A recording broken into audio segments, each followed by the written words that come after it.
2 segundos. Não foi rápido dessa vez, gente. Então, recapitulando, hoje a gente vai terminar de ver a Revolução Russa, vai ser a segunda parte da Revolução Russa. A gente viu um pouquinho, só um tequinho mesmo, no começo da outra aula, que a gente acabou se alongando um pouquinho no desfecho da Primeira Guerra Mundial e deu uma parte considerável da Revolução, mas não foi tudo. Então, hoje a gente vai ver desde a parte que a gente parou na última aula, que, se eu não me engano, foi, tipo, as concessões que o Czar fez pós-Revolução de 1905, e a gente vai até o Stalin hoje. A gente vai ver todo o período stalinista até 1953. Parece bastante coisa, mas não é, honestamente. Depois que realmente passa a época mais instável da Rússia, as coisas ficam um pouquinho mais fáceis. Mas, de qualquer jeito, prestem bastante atenção, é uma aula um pouquinho densa, tem bastante nome, não que vocês precisem decorá-los, só que para um entendimento maior, é legal que vocês saibam, pelo menos no primeiro momento, o que cada uma dessas coisas significa, tá? Então, vamos começar. Ó, a gente parou, eu olhei a aula, peraí, cadê a animação? Apresentação de slide, aqui. A gente tinha parado aqui, que eu lembro que eu falei dessa cena que é de um filme, aí eu falei que é um filme cult, piriri pororó. Então, gente, recapitulando, teve uma manifestação pró uma abertura política, pró melhores condições de vida dentro da Rússia em 1905, em frente à morada oficial do czar, lembrando que a Rússia, nessa época, era absolutista, ela tinha uma monarquia, e o rei, o imperador, era o czar, que vem de César, tá? Czar, czarina, imperador, imperatriz, é a mesma coisa. Então, a população revoltosa, pedindo por maior... Era uma manifestação pacífica, revoltosa, pedindo por melhores condições de vida, a Rússia estava completamente devastada por causa de um conflito que ela estava travando com o Japão, vai lá em frente ao Palácio de Inverno, morada oficial do czar, reivindicar direito, protestar. Não era uma coisa violenta, não era nada ruptivo dentro da Rússia, inclusive o povo que estava dentro dessas manifestações pegava imagens do czar, tipo imagem mesmo, sabe, retrato, escrito Deus salve o czar. Então era uma coisa super, tipo, na amizade, na broderagem. Como é que o czar reage? Ele manda, quer dizer, a gente não sabe se ele mandou, mas provavelmente sim, ele manda a guarda real, que estava em frente ao palácio, fuzilar os manifestantes. E um monte de gente é morta, piriri pororó, aquela coisa que a gente sabe. Como decorrência desse massacre, que ficou conhecido como Domingo Sangrento, peraí, falei tudo errado agora. Um dos vários Domingos Sangrentos que a gente teve ao longo da história, ó, teve esse na Rússia, teve um na Irlanda, teve outro na Inglaterra, mas esse Domingo Sangrento em específico, depois dele, aí sim, começou uma revolução de verdade, uma coisa um pouco mais violenta, mais manifestações, o exército, uma parte do exército, principalmente a mais pobre, se amotina, ou seja, não passa a desobedecer às ordens do czar, e aí tem tudo que a gente já viu nas outras aulas. Então, o Nicolau II, que é o nome do czar da Rússia nessa época, ele se sentindo pressionado, ele vê que se ele não fizer concessões, se ele pelo menos não aliviar um pouquinho o regime, ele vai ser eventualmente deposto. A Rússia pode mergulhar numa revolução ainda maior. E é o que acontece nas concessões. Primeira coisa, que os manifestantes eles estavam exigindo, que eles estavam pedindo, que a Rússia saísse daquela guerra com o Japão, que para todo mundo era uma guerra sem sentido, distante, lá do outro lado do mundo, só estava mandando tropa, estava perdendo recurso, a inflação estava alta no país, então o czar obedece. É assassinado o Tratado de Portsmouth, e a Rússia, ela termina a derrota com o Japão. Termina a derrota não, pelo amor de Deus. Termina o conflito com o Japão. Perde alguns territórios na China, principalmente a região da Manchúria. A gente já viu isso, a Manchúria ela era disputada pelos russos e pelos japoneses, como quem acabou ganhando a guerra foi o Japão, eles mantiveram a Manchúria. Mantiveram a Manchúria é uma frase muito bonita, mas enfim. É óbvio que, por mais que a população quisesse que a Rússia deixasse a guerra, eles terem perdido uma guerra para uma nação que era considerada menor, atrasada, que era o caso do Japão, foi um abalo muito grande para a moral do governo e, por consequência, para o próprio czar. E aí a população toda revoltosa, depois do massacre do Domingo Sangrento, o czar falou, vou ter que lançar algumas medidas, vou ter que fazer algumas concessões para realmente apaziguar a situação. E é o que ele lança no que é chamado de Manifesto de Outubro, que é uma série de medidas que ele fala, olha, isso aqui vai acontecer, e tudo que estava dentro desse manifesto, direto ou indiretamente, vinha do povo, eram exigências do povo. Então, primeira coisa, a Rússia criou uma Constituição. Isso, gente, em 1906. A Rússia foi o último país europeu a abolir o sistema absolutista. Lembrando, o czar ele não tinha algum limite estatal, não tinha alguma instituição que subjugasse o poder do czar. Não, ele era quase limitado, como se realmente fosse Luís XIV. Só que Luís XIV data de 1700 na França, o czar é de 1900, nos quebrados.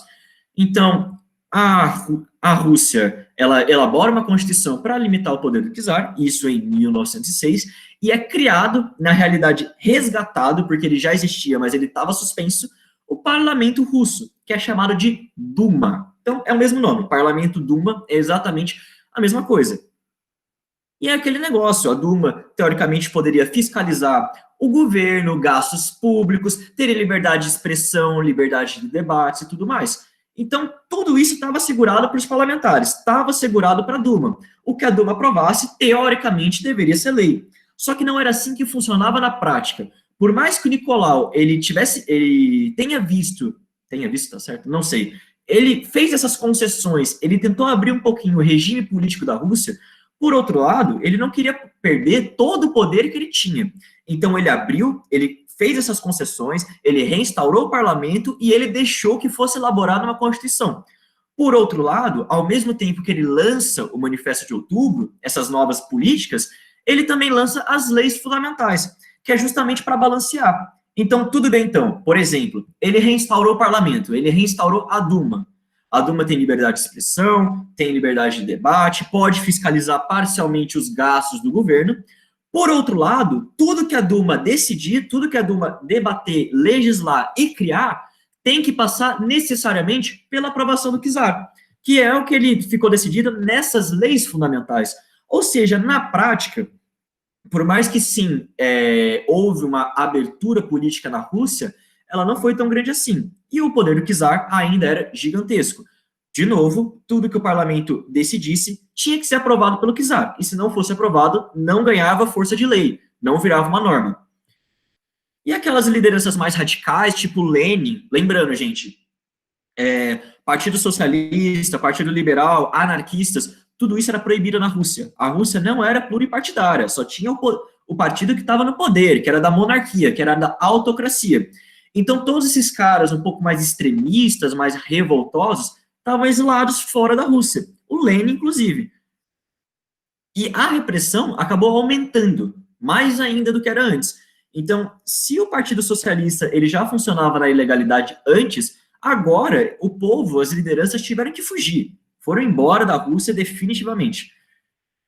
E as revoltas que estavam acontecendo, né, de 1905, 1906, uma hora elas param, elas se estabilizam. A economia da Rússia dá uma recuperada, o preço dos alimentos cai, e a população fica de boa. Ela fica teoricamente satisfeita com as concessões que o czar fez, e até 1910 não se tem dentro da Rússia grandes manifestações públicas, grandes greves, passeatas ou qualquer coisa desse tipo. A gente tem uma estabilidade. Vai durar até, igual eu falei para vocês, até a década de 10, quando a Rússia decide entrar numa coisa que ia ser uma merda para ela, que é a Primeira Guerra Mundial. Gente, a gente já viu de 1914 a 1918, a gente tem a Primeira Guerra Mundial. Não vou entrar nos motivos do que fez a Rússia entrar na guerra, porque a gente já viu isso e seria muito redundante eu falar, mas o que vocês precisam saber é que ela entrou do lado da Tríplice Entente dos aliados, ou seja, Inglaterra e França. Estava contra a Alemanha, que era sua vizinha, o Império Austro-Húngaro e o Império Turco-Otomano. Inclusive, o Império Turco-Otomano tentou invadir a Rússia. Mas, enfim. O exército russo era numeroso, até porque a Rússia em si era um país populoso, populoso. Tinham 175 milhões de russos, de acordo com o censo de 1913. As forças armadas da Rússia, em comparação numérica, era a maior da Europa. Por outro lado, o exército não tinha preparo, os soldados não tinham os equipamentos suficientes para entrar na guerra, e a Rússia, quando você compara com grandes potências industriais, tipo a Inglaterra, a França, a Alemanha, ela ficava muito para trás. Então, por mais que o exército russo tivesse todo aquele orgulho de ser gigantesco, de ser uma força monumental, eles, na prática, foram completamente massacrados. E a presença russa na Primeira Guerra Mundial foi um desastre. mais de 2 milhões de soldados perderam a vida diretamente, fora a população civil, que acabou entrando no conflito de algum jeito, o povo que morreu de fome, de inanição. Foi uma merda. A Rússia estava completamente destruída. E a autoridade do czar estava sendo contestada, porque, querendo ou não, ele é o homem que está à frente do governo, ele é o cara que está chefiando o país. Então é óbvio que se espera dele alguma postura. Se a Rússia está perdendo, ele vai ser responsabilizado. Só que o czar sempre falava, a culpa não é minha, a culpa é desses generais incompetentes que não estão conseguindo lidar com a guerra, que não estão conseguindo fazer as estratégias lá, piriri pororó. Então Nicolau II, para tentar ganhar um pouco mais de popularidade, ele assume o exército russo. Então, lá para meados de 1906, 1917, ele sai de São Petersburgo, que era a capital da Rússia, e vai para o fronte, vai para as batalhas, como realmente um general. Só que o que acontece? Aí a Rússia passa a perder ainda mais. Estava na etapa final da guerra, as tropas já estavam cansadas, estava todo mundo fudido, sem alimento, sem equipamento, sem absolutamente nada. Então, se a Rússia já estava levando um couro antes, que ela estava mais abastecida, agora estava pior ainda. E agora o czar não tinha nenhuma desculpa. Ele estava à frente da guerra, ele estava lá no fronte. Então, se eles fossem derrotados, se o exército russo sofresse baixas, a culpa era do czar, e só do czar. Então, a imagem dele, que já estava uma merda, já estava completamente desestabilizada, ela piora ainda mais. Um dos fatores que vão levar para o que a gente chamou de Revolução de Fevereiro. Além disso, pior do que isso, o czar, enquanto ele estava lá no fronte, ele não estava dentro da política do país, ele estava lutando uma guerra. Então, o que acontecia dentro da Duma, o que acontecia dentro da máquina pública russa, ele estava alheio, ele não sabia o que estava acontecendo, porque ele estava distante. Quem ficou no lugar dele, como sucessor político, foi a mulher dele, a Alexandra, que era czarina, que era a imperatriz da Rússia.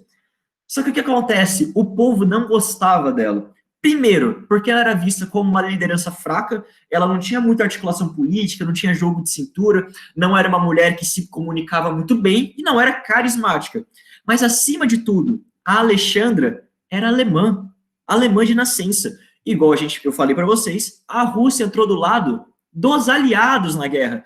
Ela estava contra a Alemanha, ela estava lutando contra os germânicos. Então, o fato da Alexandra ser germânica, ela ser alemã, isso vai gerar um descontentamento da população, que vai ver ela como traidora, e vai culpar as derrotas militares que a Rússia estava tendo em cima dela, como se realmente fosse uma sabotagem.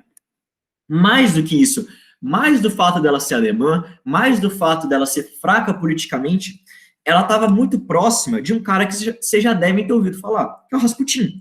Gente, o Rasputin é meio difícil explicar o que ele é, mas é como se ele fosse, sei lá, o João de Deus da Rússia, ou algum negócio assim. Era um cara místico, meio curandeiro, e ele era muito próximo da Alexandra, e ele estava começando a influenciar no governo. E o povo não viu o Rasputin com bons olhos, muito menos os parlamentares, muito menos a nobreza, que já estava olhando desconfiado para a família real, e principalmente por Rasputin. E aí vai o negócio que eu falei para vocês lembrarem da hemofilia, da Guerra dos Primos. Gente, olha só que interessante, é uma coisa legal, completamente curiosidade, mas eu quero falar para vocês. Lembra que eu falei que durante toda a Idade Medieval, lá a Idade Média, as famílias reais da Europa, a família real da Alemanha, da Rússia, da Inglaterra, da França, eles ficavam casando entre si, e aí não tinha variabilidade genética, era irmão comendo irmão, sei lá, qualquer coisa assim, e aí dava umas bizarrices, dava umas deformidades. Falei para vocês da mandíbula Habsburga, falei do daltonismo e falei da hemofilia.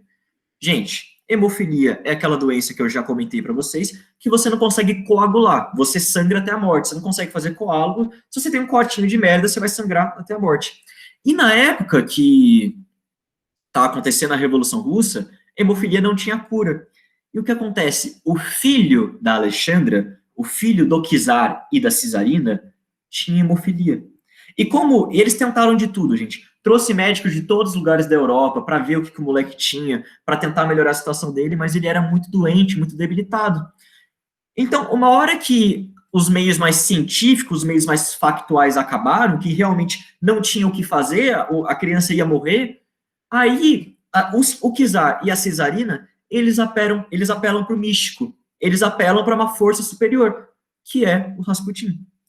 Então, olha que interessante, por causa que as famílias europeias da nobreza ficaram, sei lá, se comendo por toda a Europa, isso acabou que o filho do czar e da czarina tivesse hemofilia, que a czarina se aproximasse do Rasputin, e isso vai influenciar na derrubada do governo.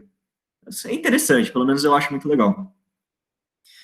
Então, igual eu falei para vocês, a czarina não era querida pelo povo, e para vocês verem como realmente a coisa era sinistra, a capital da Rússia, igual eu falei para vocês, nessa época era São Petersburgo. Só que Petersburgo é um nome muito germânico, é um nome muito alemão. Então o povo exige, enquanto o czar tá lá fora, tá lutando na guerra, no fronte, na puta que pariu, que o nome da cidade vá de São Petersburgo para Petrogrado, que é um nome mais russo. Porque eles realmente tinham medo da czarina, achavam que ela ia dar um golpe, qualquer merda assim. Além disso, grande parte do povo que estava lá lutando no fronte ocidental, que estava lá na puta que pariu, tomando no rabo, não era militar de carreira, não era soldado, era camponês. E se você tira os camponeses do campo, vocês concordam comigo que a produção de alimentos vai cair? E vai ter uma onda de fome? Era exatamente isso que estava acontecendo na Rússia. Então vejam bem, vamos recapitular.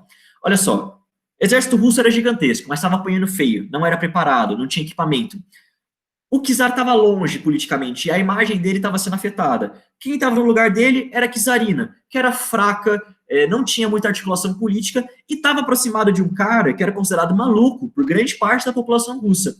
E os soldados que estavam lá na merda, eles não eram nem soldados de verdade, eles eram pobre do pouco que ficavam na lavoura. E além disso, por eles não estarem na lavoura, os alimentos caem na Rússia, o povo estava passando fome. É óbvio que as manifestações vão voltar. Já tinham voltado desde 1910, mas em 1916, mais ou menos, que é quando está a história da Rússia, esse negócio explode completamente. Trouxe até uma dessas revoltas para vocês, que é a chamada Revolta das Tecelãs. Gente, é uma coisa muito legal. Isso aconteceu em 1917, fevereiro de 1917, no Dia Internacional da Mulher. Um monte de tecelã, literalmente tecelã mesmo, que faz roupa, foi em frente no Palácio de Inverno, mais de 90 mil mulheres, grande parte, tipo, tinha mais ou menos 100 mil pessoas. Dessas 100 mil pessoas, 90 mil eram mulheres, ou seja, participaram ativamente na política russa, requisitando mais alimento, que tirasse a Rússia da guerra, aquelas coisas que a gente já viu. Essa é a primeira parte da Revolução de Fevereiro. Então, guardem tudo isso, toda essa situação de merda que a Rússia estava passando, e guardem numa caixinha. Do outro lado, quem estava se fortalecendo nesse período, por causa que a Rússia, o czarismo, a monarquia ia mal, eram os socialistas. E os socialistas tinham uma organização muito curiosa, chamada Sovietes. Gente, Sovietes é literalmente organização de trabalhadores. Não chega a ser um sindicato, porque é diferente, mas era uma organização super formal, até um pouco democrática, por mais que não seja democrática igual o jeito que a gente está pensando. E esses sovietes, eles tinham muito poder dentro da Rússia, muita influência. E o que acontece? Toda a esquerda russa, socialistas moderados e mais extremistas, estava dividido com a guerra. De um lado, você tinha os nacionalistas, que era aquela pessoa de não, a gente tem que ir para a guerra, a gente tem que lutar pela Rússia, é o nosso país, é a nossa pátria. E do outro lado, que é a ala do Lenin, por exemplo, tem os internacionalistas, que eles achavam que a Rússia estando mal das pernas ia ser bom para o avanço socialista no mundo. Eles falavam que as nações da Europa não tinham que mais se atrelar à origem, à raça, à etnia ou qualquer coisa desse tipo. É aquela coisa que o Marx falava, trabalhadores do mundo, univos. Ou seja, ele acreditava que por causa da Primeira Guerra Mundial, os trabalhadores de toda a Europa poderiam se unir e criar um Estado socialista gigantesco. Na prática, isso não acabou acontecendo, mas essa era a ideia que estava dominante dentro dos bolcheviques, dentro da ala mais radical. Então, grande parte dos bolcheviques eram internacionalistas, acreditavam que a Primeira Guerra era uma guerra burguesa, imperial, e por meio dela, por meio da miséria que ela estava causando, o socialismo deveria ser espalhado por toda a Europa. Então, a gente tem todas essas merdas, a gente tem um movimento de esquerda completamente ativo dentro da Rússia, a gente tem uma organização super forte e super influente dentro da política nacional, e tudo isso junto vai culminar em uma cacetada de greve. Mais de 300 mil trabalhadores, eles param de trabalhar imediatamente, a população começa a pregar a desobediência civil, a quebrar coisa, vitrine, loja, fica puto com o czar, e pedindo para ele renunciar. É exatamente isso que ele faz. Pressionado, com medo de literalmente morrer, porque ele ia morrer, se ele ficasse, ia dar merda, o czar, ele renuncia no dia 12 de março de 1917. Gente, atenção, por que chama Revolução de Fevereiro se o czar renuncia em março? Porque o calendário da Rússia nessa época era diferente do nosso. Olha só, é um negócio muito nada a ver, tipo, é muito detalhinho, mas tudo bem, eu vou falar para vocês. O nosso calendário chama Gregoriano. Ele substituiu o Juliano, que era o que estava em vigor na Rússia, que tinha alguns problemas e tudo mais. Então, os calendários eles não eram muito bem compatíveis. Então, enquanto no nosso calendário a Revolução de Fevereiro aconteceu em março, no russo, no Juliano, aconteceu em fevereiro, tá bom?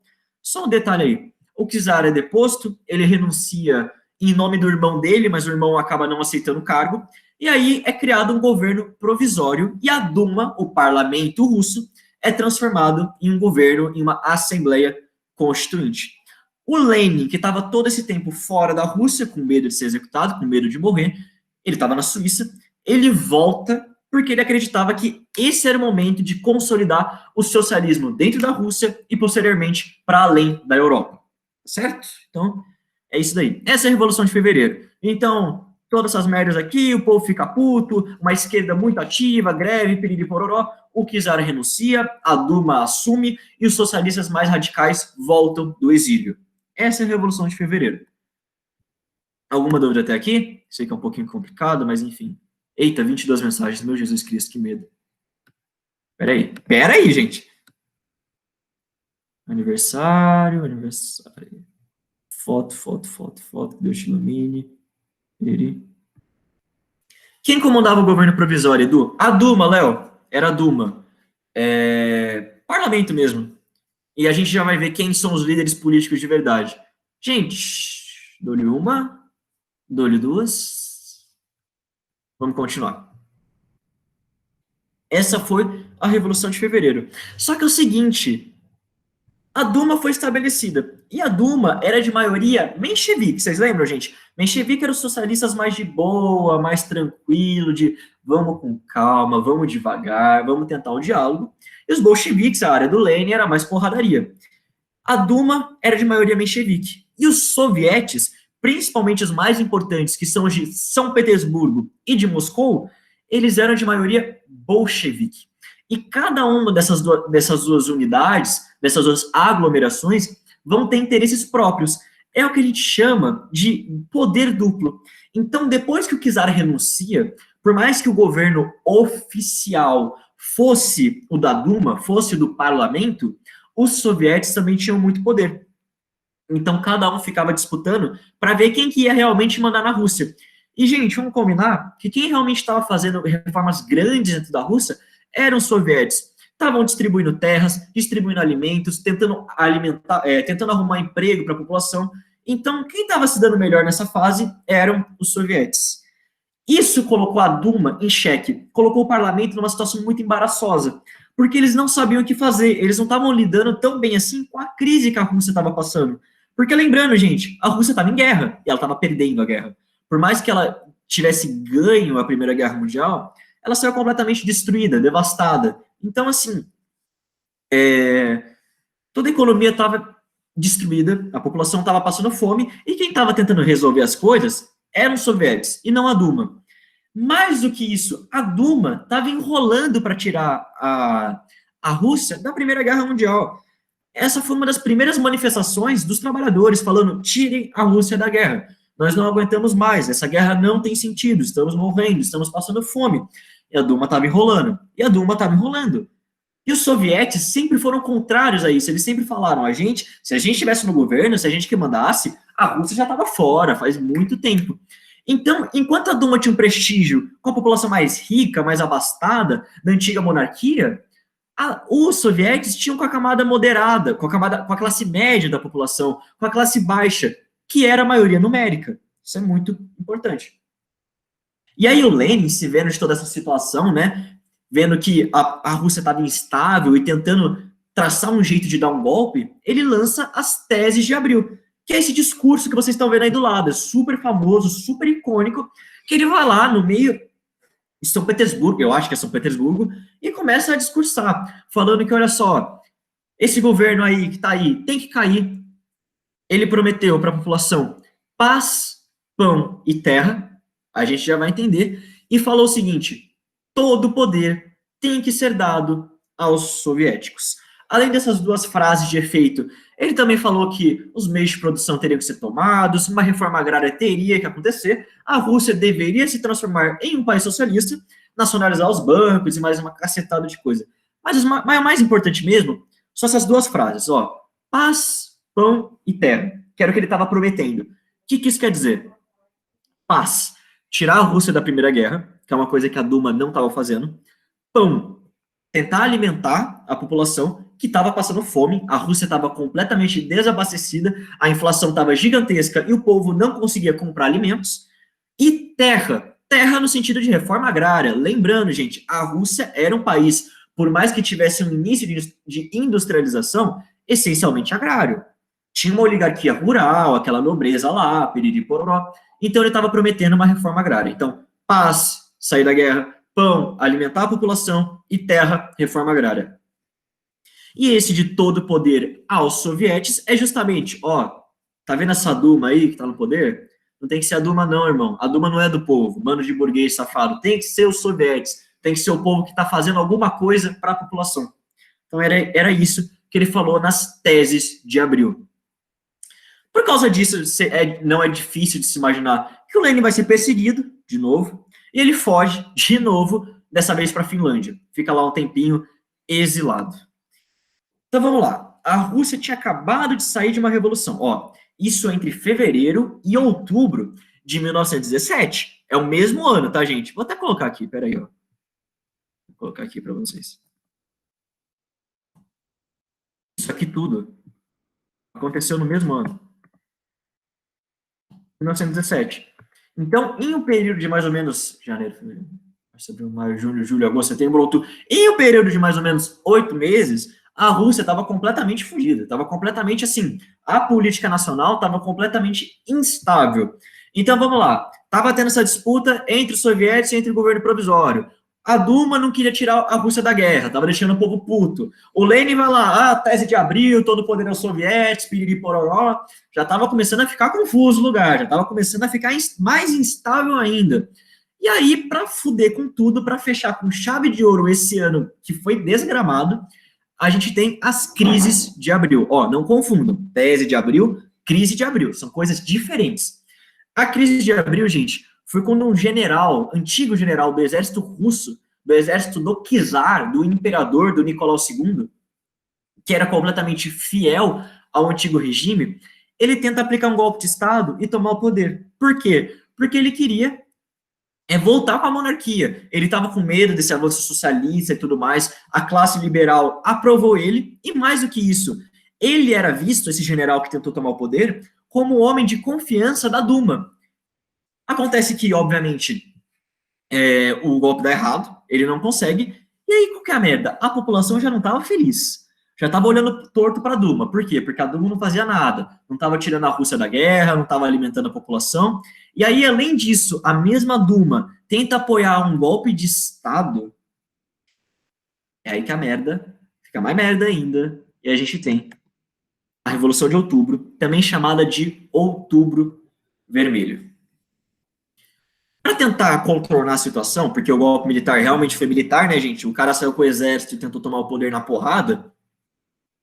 A Duma e o Kerensky, que era o primeiro-ministro, era o primeiro-ministro do parlamento russo, eles pedem para os bolcheviques para ajudar eles. Então é literalmente assim, olha só. O Kornilov, ele era visto como um homem de confiança da Duma. Os mencheviques até que gostavam dele e tal. Só que ninguém estava esperando que ele fosse dar um golpe. Quando ele deu o golpe, a Duma quebrou a cara, falou, caralho, irmão, esse maluco é louco. Esse maluco é louco, foi foda. Esse cara é insano, a gente não sabia, desculpa. Bolcheviques, vocês podem ajudar a gente? E aí, os bolcheviques ajudaram. Lembrando, gente, esquerda mais radical, é tudo esquerda, mas os mencheviques eram esquerda mais ou menos, bolchevique era esquerda mais esquerda mesmo, piriri pororó.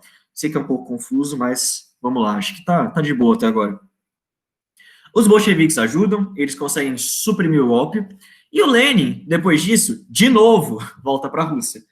Só que dessa vez ele voltava com uma ideia clara de fazer um golpe. E não ia ser um golpe pacífico ou qualquer merda assim, não, ia ser um golpe armado.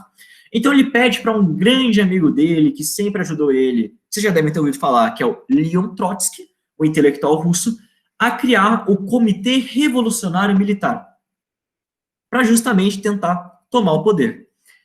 E no dia 6 de novembro do nosso calendário e 24 de outubro, por isso o nome Outubro Vermelho, do calendário juliano, do calendário russo, o Palácio de Inverno, que era antigamente a morada oficial do czar, mas agora servia de sede do governo transitório, ele é tomado pelos bolcheviques, ele é tomado pelo Lenin, ele é cercado, o Kerensky, que era o primeiro-ministro, que era o cara que estava à frente da Duma, ele foge, e os Romanov, a família real, que até então estava de boa, só tinha renunciado, estamos bem, eles são presos.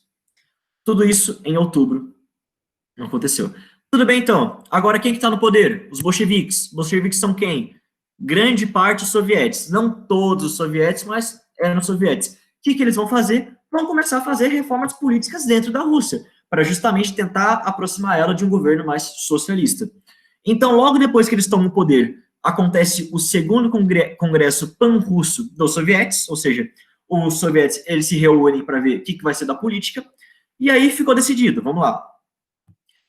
As fábricas foram estatizadas, começou a se discutir um acordo de paz com a Alemanha, com o Império Austro-Húngaro, aconteceu finalmente a reforma agrária, a igreja ortodoxa, lembrando, gente, a igreja forte na Rússia é a ortodoxa, ela era muito forte, ela tinha bastante terra, essas terras foram desapropriadas, então tudo isso foi depois que os bolcheviques tomaram o poder. Então eles foram lá, destituíram a Duma, fizeram o Outubro Vermelho, fizeram a Revolução de Outubro e começaram o novo governo. Nesse novo governo, uma das primeiras coisas que eles fazem é justamente essas medidas que eu acabei de falar para vocês. Além disso, eles criam o Conselho do Comissariado do Povo, que é como se fosse, não é um parlamento porque não era democrático, mas é ele que vai mandar dentro da Rússia. E quem que era o presidente desse conselho? O próprio Lenin. Ou seja, os bolcheviques tomam o poder, eles fazem todas essas reformas e eles assumem definitivamente o governo, tá? Então, tipo assim, não tinha menchevique, não tinha nada, não, era bolchevique, os bolcheviques tomaram o poder. Ainda que tivessem alguns mencheviquinhos ali, perdidos e tal, a grande maioria de quem compunha o comissariado do povo, que era quem realmente mandava dentro da Rússia, eram os bolcheviques. E aí, né, o Lenin, ele finalmente cumpre a promessa que ele tinha feito para todo o povo russo. Ele tira o país da guerra. A Alemanha lançou uma ofensiva gigantesca contra a Rússia, eles estavam, tipo assim, entrando dentro do território mesmo, e aí o Lenin fala, a gente tem que se render independente do que eles peçam, independente do que os alemães exijam. Exatamente isso que acontece. É assinado o armistício, que é o Tratado Brest-Litovsk, e a Rússia se rende para as potências centrais, para a Tríplice Aliança. Se rendendo, ela perde um monte de território. Gente, lembrando, a Rússia era tudo isso aqui. Não era a Rússia de hoje em dia, ó, aqui é a Mongólia, aqui é a Finlândia, aqui é a Polônia, aqui é a Estônia, aqui é a Lituânia. Então, a Rússia, quando ela assina esse tratado, ela abdica de um monte de regiões. Então, olha só tudo que a Rússia perdeu. A Polônia, a Ucrânia, a Bielorrússia, a Finlândia, a Letônia, a Lituânia e a Estônia. Tudo isso ela perdeu. Essas terras correspondiam a 1/3 da população da Rússia, a metade do parque industrial dela e a 90% das minas de carvão que ela tinha. Era muita coisa. Mas, de novo, o Lenin falou que ele tinha que tirar a Rússia de qualquer jeito da guerra, e foi isso que eles fizeram. Esse foi o Outubro Vermelho. Essa foi a Revolução de Outubro. Gente, eu vou ficar voltando bastante porque é complicadinho. Alguma dúvida até agora? É foda, eu sei que é difícil, eu sei que é bastante coisa. O Léo perguntou, pera, os nacionalistas eram os mencheviques? Não necessariamente, Léo, não necessariamente, mas a grande parte era mais liberal, tá? A esquerda russa literalmente partiu no meio. A grande parte dos bolcheviques era internacionalista, mas também tinham mencheviques que também eram internacionalistas, assim como tinham bolcheviques que não eram internacionalistas, então variava.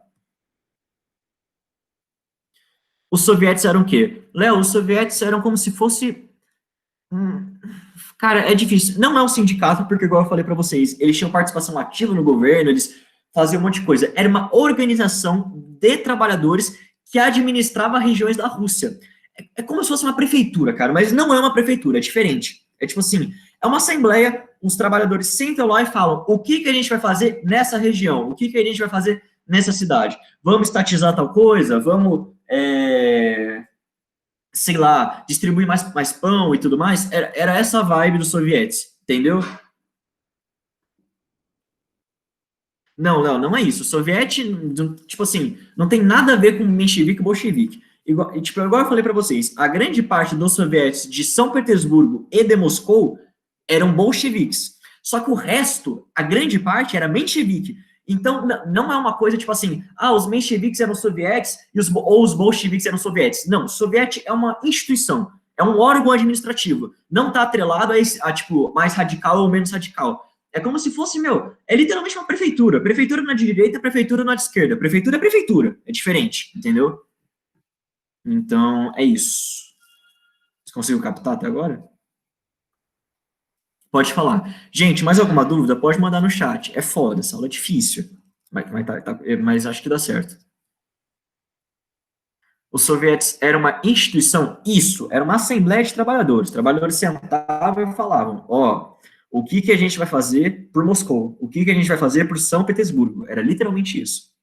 Era isso daí. Era bem democrático, inclusive. O que tem a ver os nacionalistas e os internacionalistas?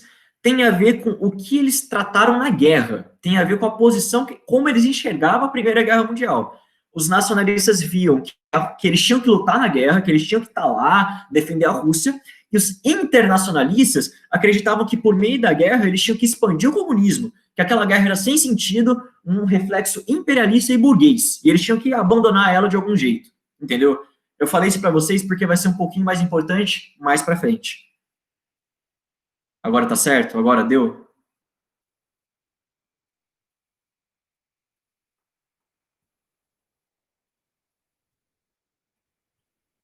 Beleza, então. Gente, se não tiver mais nada, vamos continuar. Eu sei que é foda, eu sei que é difícil, mas tudo bem, vamos continuar. Recapitulando, rapidinho, vai, rapidinho. Revolução de Fevereiro, quem que assume o poder? A Duma, o parlamento, maioria menchevique, maioria menos exaltada. Só que estava fazendo merda, não tirou a Rússia da Primeira Guerra Mundial, não estava fazendo lá grandes coisas para a população fica puta, os bolcheviques se aproveitam dessa situação e dão um golpe de Estado, que é a Revolução de Outubro. Então, depois da Revolução de Outubro, depois do Outubro Vermelho, quem assume o poder da Rússia são os bolcheviques.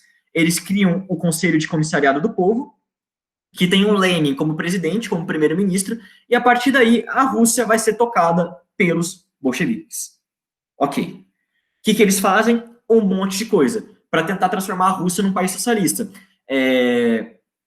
Eles realizam uma reforma agrária, estatizam a indústria, revogam as terras que eram da Igreja Ortodoxa, faz uma cacetada de coisa.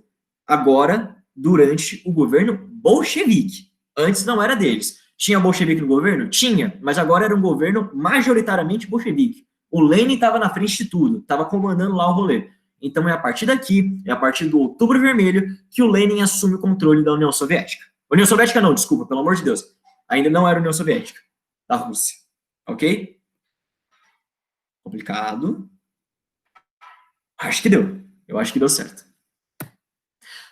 Só que nada que seja tão complicado não possa piorar. Porque vai piorar.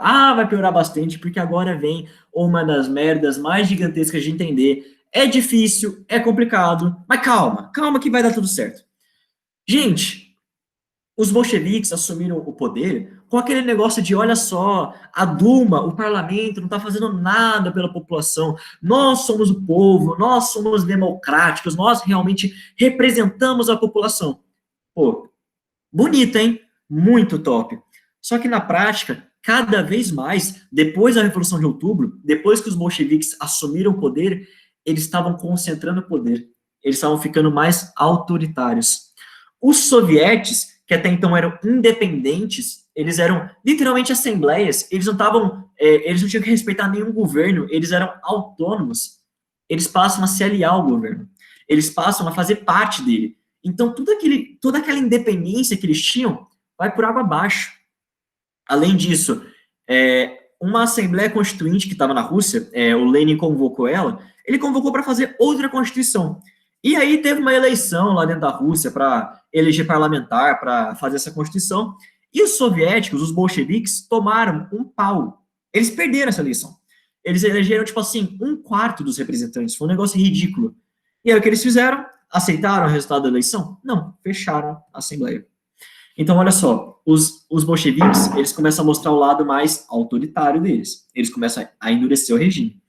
Além disso, o confisco das terras, ó, lembrando, desapropriou terra da igreja, reforma agrária, estatização das fábricas, tudo isso vai desagradar as elites tradicionais da Rússia, que era aquela burguesia industrial pequenininha que a gente tinha, e as elites agrárias e tudo mais. E aí o que acontece? Eles tentam fazer uma contra-revolução, um golpe dentro do golpe. Eles falam o seguinte, olha só, esses malucos tomaram o poder, eu que tinha um monte de terra não tenho mais, estou me fudendo aqui, vamos lutar contra esses caras, vamos fazer alguma merda. E aí eles criam o Exército Branco, que é literalmente um exército para lutar contra os bolcheviques, contra o Lenin, contra o povo que está no governo. E aí, esse Exército Branco vai receber muito financiamento e até mantimentos do povo do Ocidente, da Inglaterra, da França, dos Estados Unidos. Por quê? Porque eles tinham medo que que o que aconteceu na Rússia, essa revolução socialista, se espalhasse. Então, era melhor que eles mandassem dinheiro para o Exército Branco para ele conseguir derrotar os bolcheviques e acabar com essa palhaçada toda, e acabar com essa ideia de comunismo. Lembrando, Inglaterra, França e companhia eram hiperindustrializados. Tinha uma burguesia muito forte lá. E é óbvio que essa burguesia não queria que o comunismo se espalhasse e, por consequência, que eles perdessem as fábricas. Então, isso é importante. Depois que criou o Exército Branco, aí despiroca tudo. Aí começa a merda, que é a Guerra Civil Russa, que vai de 1918 a 1921. Tem fonte que coloca 1922, mas as que eu vi é tudo de 21. Gente, rapidinho, vai de novo, rapidinho, porque eu sei que tá confuso, eu sei que é complicado, mas vamos lá.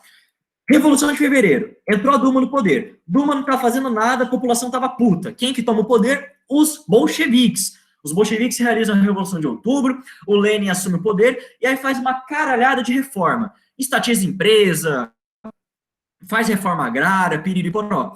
Quem que fica puto com essas reformas? A burguesia, a nobreza russa, que começa a organizar um exército próprio para lutar contra os bolcheviques, para tentar tirar o Lenin do poder e voltar a Rússia como ela era antes, como uma monarquia.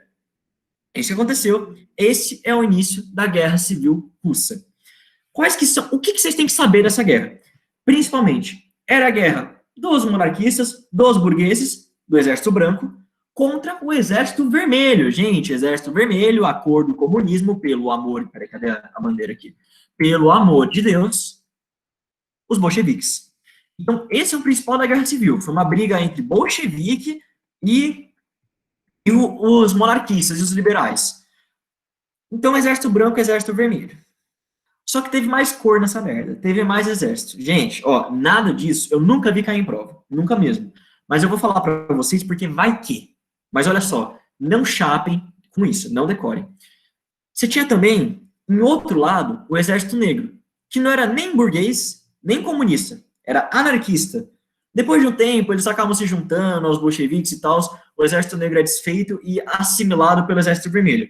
Mas ele existiu por um tempo, tentando aquele negócio, vamos fazer uma revolta anarquista, piriri pororó. Então, Exército Vermelho, branco, negro. Além do negro, tem o verde. O verde era de quem? Dos camponeses. Por quê? Porque os camponeses estavam com medo.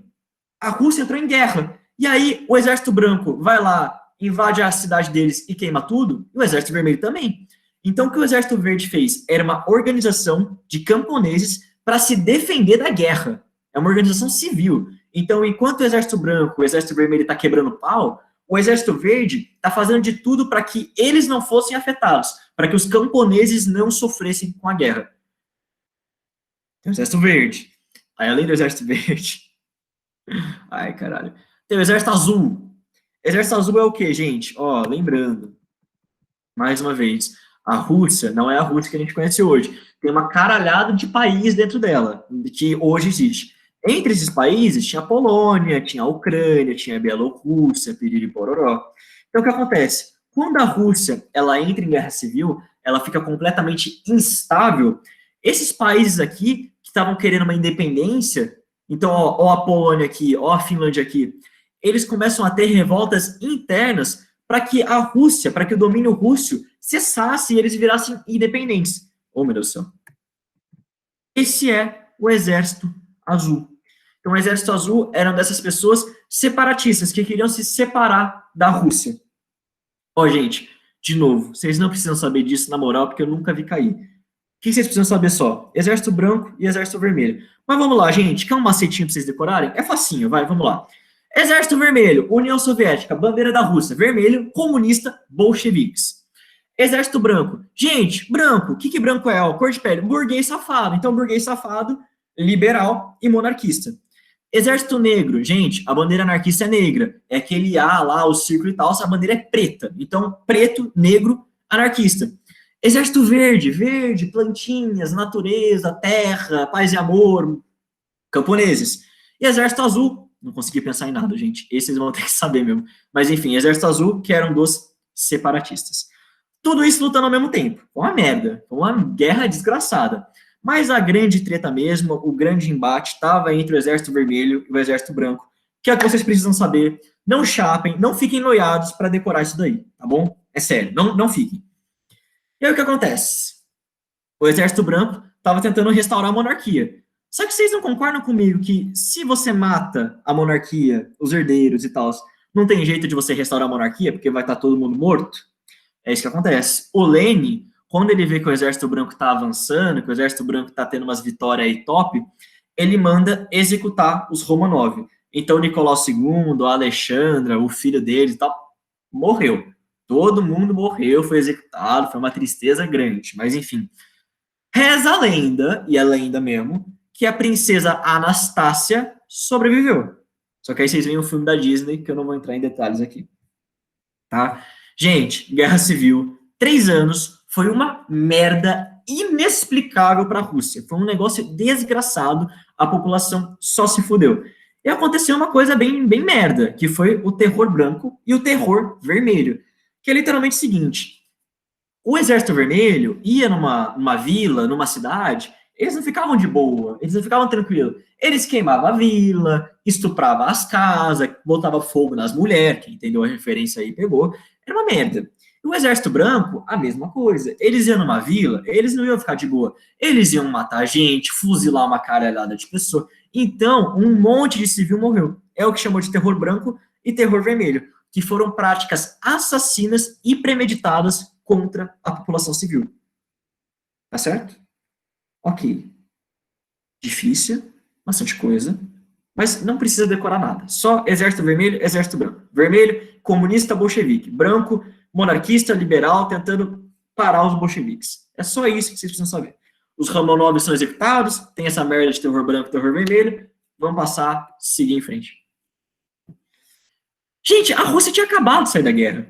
Ela tinha acabado de assinar um tratado de armistício com a Alemanha para falar, ó, deu para mim, chega de guerra, agora eu sou paz e amor, estou tranquilo. E aí depois disso ela entra em guerra civil.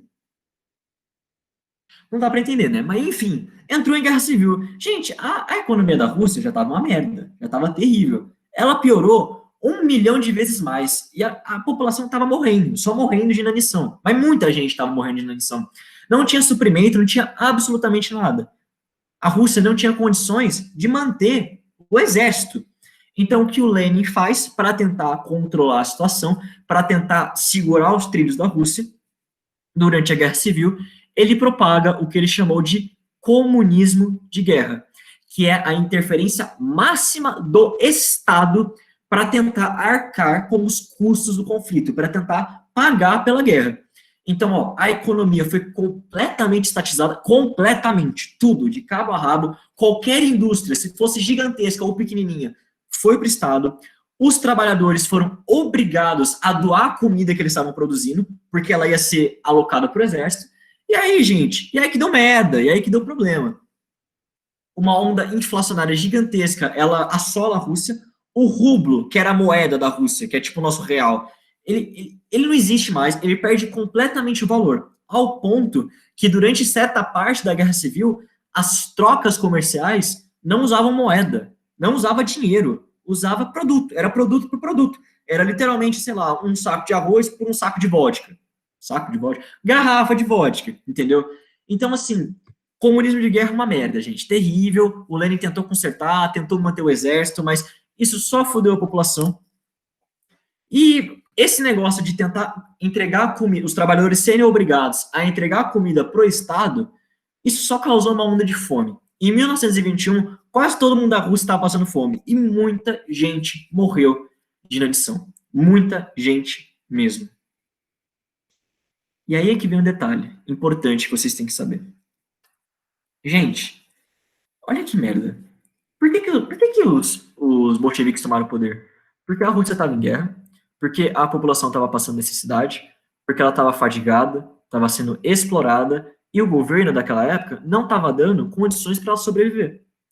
Aí eles tomaram o poder, com aquela promessa de vamos fazer reformas, piriri, pororó e tal. Tá. O que está acontecendo aqui? A Rússia está em guerra. A população está passando fome, está sendo explorada, está fadigada, e o governo não está dando condições para ela sobreviver. Vocês percebem que não mudou um caralho de nenhum, de nada? Não mudou nada. A população só estava se fudendo ainda, principalmente por causa dessa guerra civil. E aí, o óbvio vai acontecer. A população fica puta, porque não está conseguindo sobreviver. E aí, um monte de greve começa a ocorrer. Os operários cessam, param de trabalhar, soldados que estavam lá no fronte desertam, se amotinam. Eles exigem um governo um pouco mais democrático, porque era uma ditadura, ponto. Quem nega isso é maluco. Mais transparente, com os gastos públicos, principalmente, e que desse melhores condições de vida para a população. Isso foi uma revolução dentro da revolução. Olha que louco. Você tem dentro do partido bolchevique, que era revolucionário, uma outra onda que é mais revolucionária ainda. E aí, o que você espera? Espera que o Lenin visse que o povo tá sofrendo. Puta que pariu, o povo tá morrendo de fome, tá numa guerra de merda. Vamos melhorar a situação, vamos melhorar as coisas. Mas não, não é isso que ele fez. Essa segunda onda revolucionária é completamente massacrada. O povo é morto, preso, fuzilado, exilado, obrigado a trabalhar forçosamente. Uma merda. Então, essa é a famosa Revolução de 1922, que esse nome ele é muito contestado, porque não foi uma revolução, um massacre. Os bolcheviques, eles não revolucionaram nada aí. Eles só mataram o opositor. Eles só massacraram gente que estava tentando reivindicar direito. Então, é o que eu falei para vocês no começo da aula. Ó, peraí, tá aqui, tá no comecinho. É uma revolução ou revoluções, depende. Depende de qual historiador você está vendo, isso varia de acordo com cada um. Só que tem 4 datas que são significativas. A de 1905, que é o Domingo Sangrento. A de fevereiro de 1917, que é o da Duma. A de 1917, de outubro de 1917, que é a dos bolcheviques. E a de 1922. Só que de todas, a de 1922 é que quase ninguém considera uma revolução. Porque não foi uma revolução bolchevique. Eles não fizeram nada além de matar gente, além de massacrar a população. Tá? E quem discorda disso é clubista. Tudo certo até aqui, gente? Foda, complicado. É um arco-íris de exército, mas enfim. Peraí. Exército de Power Rangers, só falta o rosa, a Mayu me falou. Gente, é muito complicado. Tipo, muita coisa, mas enfim. Não é difícil, não, na moral. Aqui, chora, a Cindy falou a famosa frase: nada tão ruim que não possa piorar. A Rússia piorou de vez. Enfim, fez de tudo para não absolutamente nada. Assim, gente, mudou bastante coisa. Não vamos aqui ser hipócrita. Ele fez uma caralhada de coisa boa, mas nesse aspecto tá uma merda. Tava terrível. Terrível mesmo. Gente, vocês entenderam até agora? Tá tudo bem. É difícil. Mas enfim. Depois da aula eu posso falar aí e você ver se tá certo? Lógico, Léo. Quem quiser falar, fica à vontade. Gente, tá tudo bem? Pelo amor de Deus, manda um sim, um não, um boiei, um sei lá pra mim. Porque tá foda. Não, sim. Léo, obrigado. Muito top. Acho que sim. É foda, gente, é difícil, mas ó, Os slides estão bem explicadinhos. É por isso que eu coloquei bastante conteúdo. O slide está grande? O slide está grande. Mas vocês vão encontrar tudo que vocês precisam nele. Porque a Revolução Russa é foda, gente. É complicado, é difícil. É um assunto bem complexo e tal. Mas, se vocês precisarem de qualquer coisa, estamos aqui. Vocês têm meu número, tá? Manda mensagem. O meu padrinho perguntou, de onde vem a expressão já combinou com os russos? Padrinho, não faço a menor ideia, de verdade. Alguém sabe aí, gente, de onde veio esse negócio? Ou de combinou com... Vou até pesquisar aqui na internet, peraí. Já combinou com os russos. Expressão. Gente, já falei para vocês, mas caso vocês não lembrem, esse é o pai do João Marcelo, viu, gente? Enfim. Bem aí, parabéns pelo filho maravilhoso que eles têm.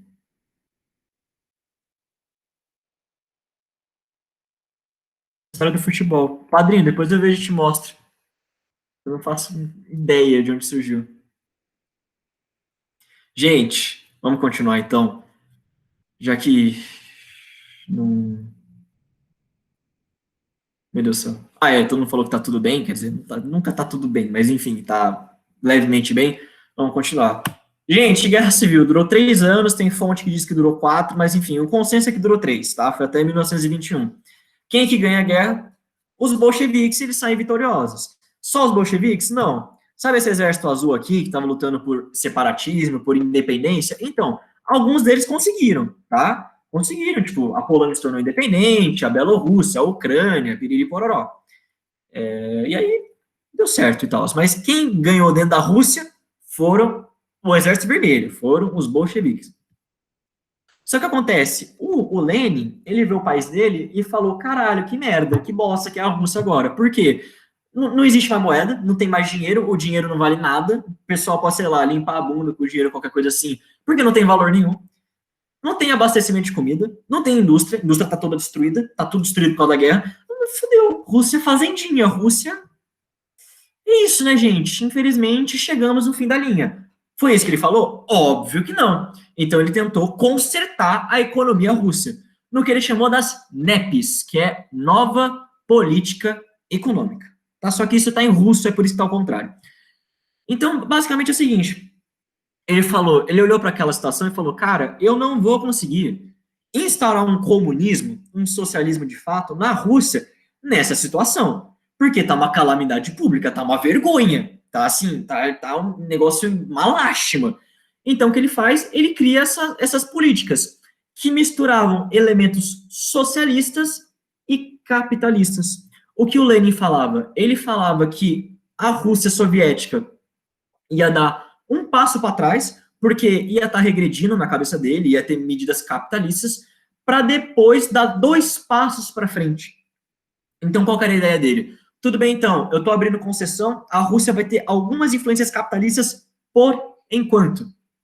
Só que depois que ela se estabilizar, depois que a moeda valer qualquer coisa, depois que a população parar de passar fome, tudo volta ao normal, nós viraremos socialistas de novo. Então, essa era a ideia dele. Dar um passo para trás, regredir no capitalismo, 2 passos para frente. Era isso, enfim. E deu certo, gente. Ele fomentou bastante a iniciativa privada para pequenas empresas, tá? Só pequena, viu, gente? Grande empresa na Rússia ainda era parte do Estado. Mas a iniciativa privada, ela foi permitida para empresas de pequeno porte. O confisco de alimentos que estava sendo medida para a guerra, para alimentar as tropas, foi cancelado. A população não precisava mais entregar nada para ninguém. E surgiu, tipo, vagarosamente, devagarzinho, um mercado interno. Porque a economia começou a se recuperar, o rublo, que é a moeda russa, voltou a ter um pouco de valor, e aí começou a ter umas trocas.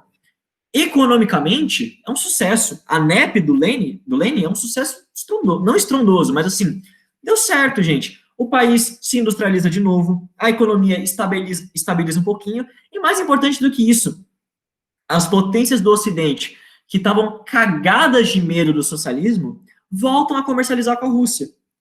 Eles param o embargo econômico. Por quê?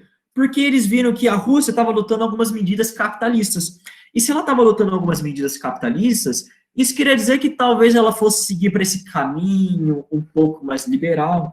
É óbvio que isso não aconteceu, tá? Eles quebraram a cara. Mas nesse momento, Inglaterra, França, Estados Unidos, que estava tudo boicotando a Rússia, que estava tentando tirar o governo bolchevique do poder, volta a dar dinheiro para eles. Então estava assim, por enquanto. E por fim, como última consequência da pós-guerra, lembram do tratado Brest-Litovsk, qual que é o nome do bagulho mesmo? Caralho, esqueci o nome dele. Do Brest-Litovsk, que é esse tratadinho aqui, que a Rússia perdeu uma caralhada de território. Então, 2 territórios que eles tinham perdido, eles conquistam de volta, que é a Bielorrússia e a Ucrânia. E aí sim, depois que eles anexam esses territórios, eles fundam um negocinho que vocês devem conhecer, que é um pouquinho famoso, né? Que é a União das Repúblicas Socialistas Soviéticas, o URSS e o USSR em inglês, daquela música dos Beatles maravilhosa.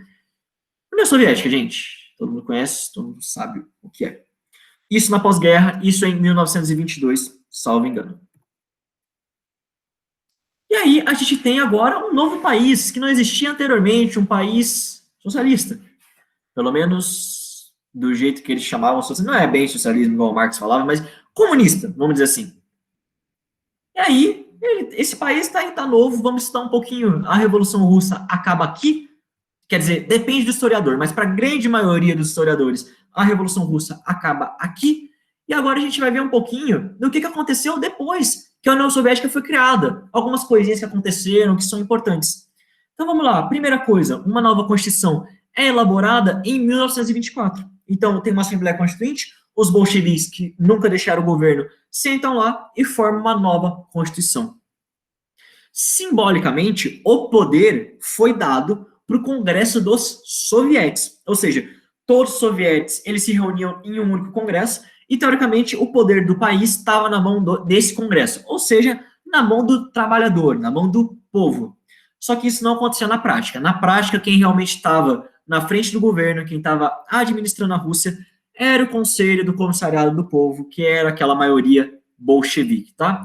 Era basicamente quem mandava no país. E assim ficou por um tempo, até que um belo dia, em 1924, o Lenin, que era primeiro-ministro, que era o premier, que estava à frente da União Soviética, ele falece, ele morre, ele tem um derrame cerebral. E aí dá uma merda gigantesca. Por quê? Porque a morte dele vai abalar a política russa. Por quê? Porque tem 2 nomes de muito peso dentro da União Soviética que estavam como sucessores do Lenin. O amigo dele de sempre, o cara parceiro que sempre teve do lado do Lenin o tempo todo, o Leon Trotsky, e o atual secretário-geral do Partido Comunista, o Joseph Stalin. Nem preciso falar quem eles são, porque vocês conhecem, né, gente? Mas, enfim. E, ó, aqui vai o detalhe importante, aqui vai o pulo do gato. Por que eram 2 nomes? Por que tinha essa treta? Porque, vamos lá, o Trotsky tinha a mesma visão que o Lenin tinha em relação ao comunismo. Para ele, a Revolução Russa não tinha acabado, porque ela não é russa. Ela é uma revolução. Ela é uma revolução comunista. E ela tem que se expandir para fora da Rússia. Tem que atingir a Polônia, a Ucrânia e qualquer outro país da Europa e qualquer outro país do mundo. Os trabalhadores têm que se unir a uma única bandeira. Tem que se esquecer daquela, para eles, daquela vaidade de nação, de etnia, de tradições e se juntar em um único grande aglomerado socialista. O Stalin não. O Stalin já é contrário a essa ideia. O Stalin falava que de nada adiantaria você expandir o socialismo se a União Soviética, que até então era o único país socialista do mundo, não se fortalecesse. Então, para Stalin, a União Soviética tinha que se fortalecer para aí começar a espalhar o comunismo. E aí tem essa treta, Stalin e Trotsky, Stalin e Trotsky. Quem que era mais popular pro povo? O Trotsky. Só que isso era merda. O Trotsky era muito foda, viu, gente? De verdade mesmo. Foda em quase todos os aspectos. Ele era inteligentíssimo, ele era culto, ele era estudado, o cara era, tipo, bem... Tanto é que grande parte das fontes da Revolução Russa vem do Trotsky, vem dele descrevendo, livros dele. Ele é um cara, era um estudioso, era um intelectual. E além disso, ele tinha uma oratória fodida, ele falava bem pra cacete. Então o apelo que ele tinha para as massas era uma coisa gigantesca. Dele chegar lá e se aclamar como herói, e o povo de se chorar em discurso. E o Stalin já não. Mais do que isso, o povo bolchevique, o povo do comissariado aqui, eles tinham medo do Trotsky. Por quê? Porque ele era muito popular. Popular demais. E eles tinham medo que, em algum momento, o Trotsky se tornasse um ditador. Veja bem, não é que o Lenin não fosse um ditador. O ditador aqui está no sentido de não ouvir mais o comissariado do povo, ou seja, não ouvir mais os bolcheviques, como se realmente o Trotsky fosse o único líder da União Soviética, um absolutista, ou qualquer coisa assim. Esse medo existia dentro da oposição. E mais do que isso, o Trotsky começou sempre socialista, só que ele não era bolchevique, ele era menchevique. E em vida, ele tinha tido a coragem de ir lá e falar: Lenin, você tá errado, cara. Nisso aqui você tá equivocado, nisso aqui não tá certo. Então, ele já tinha criticado o Lenin, uma coisa que o Stalin nunca tinha feito. O Stalin era bem cadelinha, era bem cachorrinho. Sim, senhor Lenin, não, senhor Lenin, agora mesmo, senhor Lenin. Então, o Trotsky, por mais que ele fosse mais querido, o povo tinha medo dele. E não o povo massa, o povo do partido tinha medo dele. E ele já tinha sido menchevique, que é uma coisa merda na história, tipo dele, pros bolcheviques. E aí, quem que ganha essa treta? Tava entre Stalin, Trotsky, Stalin. Stalin. O Trotsky, ele é exilado, ele tem que fugir, né, da Rússia. Em 1940, misteriosamente, ele é assassinado, né, não sabemos quem que mandou. Quer dizer, hoje a gente sabe, o bigodão aí do lado mandou assassinar o Trotsky. Ele morreu, mas enfim. E aí, né, o Trotsky morre, o Stalin assume o poder da União Soviética, vai ficar lá de 1927 até 1953. E o que é importante você saber do Stalin, assim como o Lenin tinha feito esse NEP, essas novas políticas econômicas, o Stalin também fez alguns planos para tentar modernizar a União Soviética, que são chamados planos quinquenais, que eram planos de valorização da indústria russa. Então, basicamente, é o seguinte: ele tentava, de alguma maneira, industrializar ainda mais a Rússia, para seguir um caminho um pouco mais forte, politicamente e tudo mais. As terras foram completamente coletivizadas, a propriedade privada foi extinta definitivamente, e ele investiu massivamente no desenvolvimento da indústria pesada. Gente, conceito de geografia, o que é indústria pesada? Indústria de bem de produção e infraestrutura, tá? Então é isso que é indústria pesada. E deu certo, deu bastante certo. A indústria cresceu bastante na Rússia, e a União Soviética, nesse período em que o mundo estava em crise, gente, 1929, crise de 29, a União Soviética estava bem, enquanto o mundo inteiro estava se fudendo. Então foi uma coisa impressionante. Durante a Segunda Guerra, esses planos quinquenais que valorizavam a indústria pesada começam a valorizar a indústria bélica, então construção de tanque, de avião, de armamento, pororó. E além disso, depois que a guerra acaba, vai ter mais um surto industrial na Rússia, que é para reconstruir o país, porque a Rússia sofreu bastante na Segunda Guerra, mas isso é depois. Igual eu falei para vocês, as terras foram estatizadas e fazendas coletivas foram instaladas. Só que como é que funcionava? O trabalhador do rural, ele tinha que trabalhar lá. E toda a produção que tinha era distribuída igualmente, teoricamente, distribuída igualmente entre todo mundo da Rússia. Só que qual que era a merda? Esses trabalhadores que trabalhavam nessas lavouras, essas fazendas aí, eles ganhavam muito pouco mesmo. Então eles não tinham tanto assim estímulo para trabalhar. E aí o que acontece? A produção de alimentos da União Soviética cai e nunca conseguiu se recuperar, viu, gente? Fica sempre baixa. Tanto é que a Rússia tem que importar comida por um tempo, é uma merda, assim, gigantesco. Então isso foi fruto do Stalin. O Stalin estatizou as terras, colocou o povo para trabalhar lá, só que o salário era muito baixo, o povo não tinha incentivo para produzir. Não tinha aquela lógica de se eu produzir mais, eu vou ganhar mais. Não, não era assim que funcionava. Se você produzisse X e o seu vizinho ganhasse 10, produzisse 10X, vocês iam ganhar a mesma coisa. Então não tinha estímulo, não tinha nada, o povo não trabalhava, a produção de comida cai bastante. E da comida que era produzida, uma boa parte era exportada para fora. Teve uma época que a Rússia teve que importar, porque deu umas merda na lavoura e tal, mas ela exportava comida também, justamente para conseguir dinheiro, para comprar maquinário, para comprar coisas para indústria. Então, máquinas, sei lá das quantas, engenheiros, cientistas, eles tinham que importar tudo isso. A Rússia ainda não era a União Soviética não era esse polo de conhecimento que ela foi durante a Guerra Fria. E aí, com esse dinheiro todo lá, a educação, a saúde e a oferta de emprego aumentou, isso é verdade, não tenho que negar. As universidades russas foram bem desenvolvidas, ainda que completamente enviesadas, ou seja, você não tinha alguma aula que fosse contra o Partido Comunista ou qualquer coisa assim, mas as universidades eram boas, as bibliotecas eram acessíveis, e os cientistas russos, gente, eram muito bons de verdade. Pô, quem lançou o primeiro homem no espaço foram os russos. Quem que criou o primeiro avião supersônico comercial foram os russos. Quem que lançou o primeiro satélite foram os russos. Os caras eram foda, respeito os russos. A saúde era universal e gratuita, isso aí realmente tem que tirar o chapéu pro Stalin, ele fez uma coisa muito boa. E tinha bastante oferta de emprego. Era emprego artificial, gerido pelo Estado, mas ainda assim era um emprego e quase todo mundo tinha o necessário para pelo menos sobreviver dentro da União Soviética. Vejam bem, sobreviver. Não é ter uma vida legal, é sobreviver. É diferente. Tá certo? Aí vocês pensam, vocês olham e falam, nossa, mas Stalin é maravilhoso, que homem foda, que cara pica. Ah, gente, desculpa, viu? Esse é o Trotsky, esse é o Stalin, tá? Eu sei que eu não devia estar falando isso pra vocês, porque vocês já sabem, mas só para deixar bem claro aqui. Ah, mas Stalin é que cara foda, que cara pica. Pois é, né? Não. Definitivamente não. Desgraçado, completamente. Gente, o Stalin, no começo dele, ele era bem de boa. Era bem tranquilo. Deixa eu ver que oração. Suave, vai dar tempo. Ele era bem de boa, era uma figura bem tranquila e tal. Mas em 1930 o pau começou a comer. O povo começou a pegar, tipo assim, a figura do Stalin começou a ser abalada. Por quê? Porque essa coletivização de terras que ele tinha feito foi muito violenta. E o povo começou a ficar puto com isso.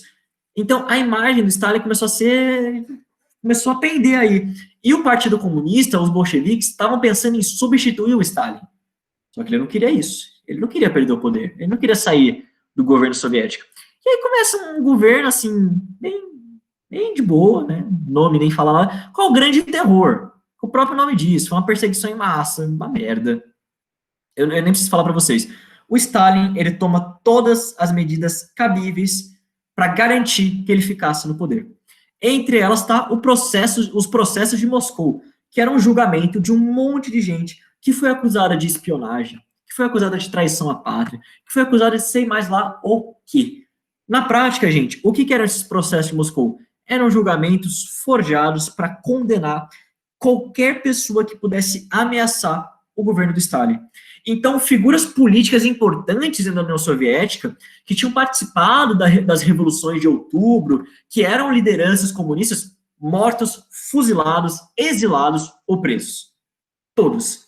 Uma paranoia generalizada, e ele conseguiu eliminar quase todas as figuras importantes do Partido Comunista. E no lugar das pessoas que foram depostas, ele colocou gente da confiança dele. E um uso de propaganda assim que a gente nunca viu na vida, gente. Que ele até, o Stalin, é brincadeira isso, mas ele até criou o Photoshop. Sabe o Trotsky, o amiguinho dele?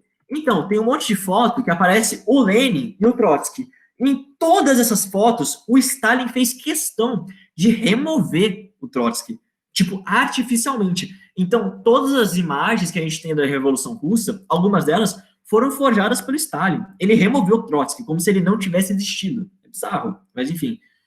Começou uma espionagem gigantesca, né, da Rússia, ainda não era KGB, a KGB é criada um ano depois que o Stalin morre, mas tem bastante espionagem, jogo e tudo mais. E a gente tem também, nesse viés de propaganda e tal, o realismo soviético, que é essa imagem que vocês estão vendo aí à direita, que todas as artes, poesia, pinturas, propaganda, qualquer merda assim, era feita única e exclusivamente para exaltar o governo. E quando eu digo governo, eu digo Stalin. Então, essa imagem que vocês estão vendo aí, o Stalin, esse líder imponente, e as criancinhas, olha, Stalin, olha o que a gente falar para você. Era assim. Ai, gente, não vai dar tempo de falar o shade da semana, triste. Mas, enfim, eu falo shade da semana que vem. Ó, gente, falta 5 minutinhos, não vou segurar vocês de jeito nenhum, podem ir. Semana que vem a gente começa a aula fazendo exercícios, tá? Inclusive, eu vou pegar mais exercícios. Eu só trouxe 2, eu vou pegar uns 3 pra gente fazer, porque a Revolução Russa é complicada. Gente, rapidinho aqui, vai, shade da semana, rapidinho. Deu muita merda. Essa semana passada foi terrível, foi horrorosa. Mas, enfim, lembra do vídeo da semana passada que a gente gravou, da nossa aula? Não upou pro YouTube. Por quê? Não sei. Eu não sei o que aconteceu. Eu coloquei pra upar, não upou até agora. Deu alguma merda no processamento, algum negócio assim. Eu vou upar ele agora. Então, se vocês foram ver o vídeo e ele não tava lá, foi por isso. Eu não sabia. Desculpa, eu vi hoje. Eu vi hoje que não tava lá. Eu tô maluco, mas enfim. Isso aqui não é importante. Aí eu falei do vídeo da Primeira Guerra, né? Para vocês, que ele não upou e tudo mais. Gente, sobre os materiais. Eu prometi para vocês os textos, ou seja, o material mesmo do conteúdo, aqueles textos completos e tudo mais. é que deu muita merda, sabe? Semana passada, eu tive que fazer trabalho para a faculdade. Por quê? Porque minha mãe, ao invés de me chamar de Ziraldo, de Richarlison, de Ximena, que são nomes que começam com as letras do fim do alfabeto, não, eu chamo Eduardo. Então, eu fui o primeiro a apresentar trabalho. Então, a semana inteira eu fiquei fazendo aquela merda daquele trabalho, a gente até foi terrível, foi horroroso. Então, é por isso que eu não upei essas coisas até agora. É por isso que eu não terminei ainda. Tá tudo pronto, só falta colocar a imagem para ficar bonitinho, tá bom? Por favor, não me odeiem. Eu sei que eu tô vacilando, me desculpa, me perdoe. Se quiser me odiar também, eu super vou entender, assim, na moral, mas não for pro mal. Desculpa, tá, gente? De verdade. Esse é o shade da semana. Alguma dúvida até aqui? Enfim, eu vou parar de gravar e vocês podem ir pra aula de química.